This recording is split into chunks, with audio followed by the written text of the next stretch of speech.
In this video, I want to look at the somewhat familiar example of polar coordinates and show how that actually the polar coordinates formula that we have for going from Cartesian coordinates to polar coordinates is really just a special case of the change of variables, of the general change of variables formula. So let's look at a pretty typical example.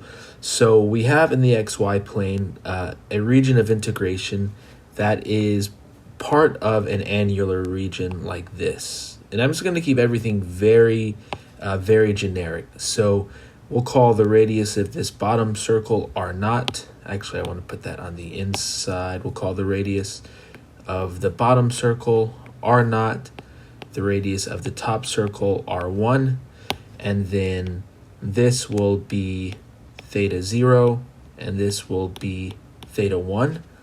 And we're going to use orange lines to denote the lines of constant theta, constant angle.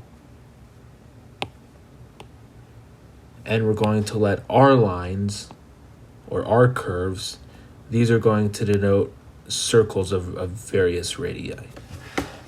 Okay, so if we look at this region in the r theta plane, so I'm going to have theta be the horizontal axis and r is going to be the vertical axis. If I take this and draw this region in the r theta plane, well, theta is going to go from theta 0 to theta 1, and r is going to go from r0 to r1. To stay consistent, I'm just going to change these to orange.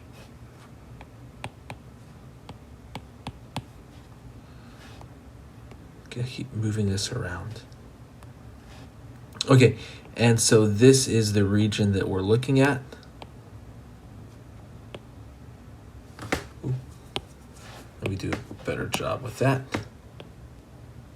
Let me draw the red line. So on the red lines, R is constant. So that's going to be like horizontal lines because the R value is constant on these horizontal lines.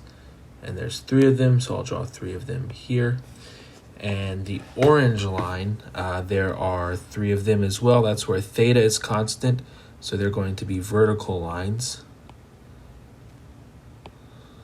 Okay, and now we need a transformation, T, that goes from the theta r plane to the xy plane. But this is just the polar coordinates formula.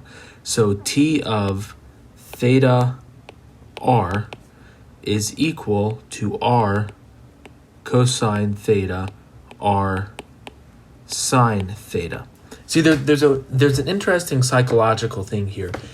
We think about polar coordinates as going from Cartesian coordinates to polar coordinates, but actually, that's kind of how we think about it in a sense. But really, when you think about it, we're going from theta and r to x and y. So you have to be careful about what exactly it is you're calling polar coordinates. Anyways, if you weren't confused about it before, don't even pay attention to that. Okay, so what does the change of variables formula say from Calc 2? It says that if this region up here is r, then this region here is t of r.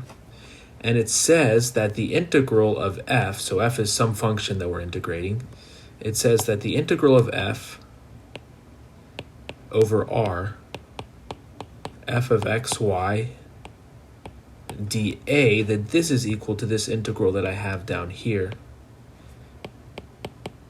t inverse of r, f of x of theta r, y of theta r, times the Jacobian of the transform, which we'll have to compute, dA, where the dA could be d theta or dr. Okay, so let's look at what this is for polar coordinates.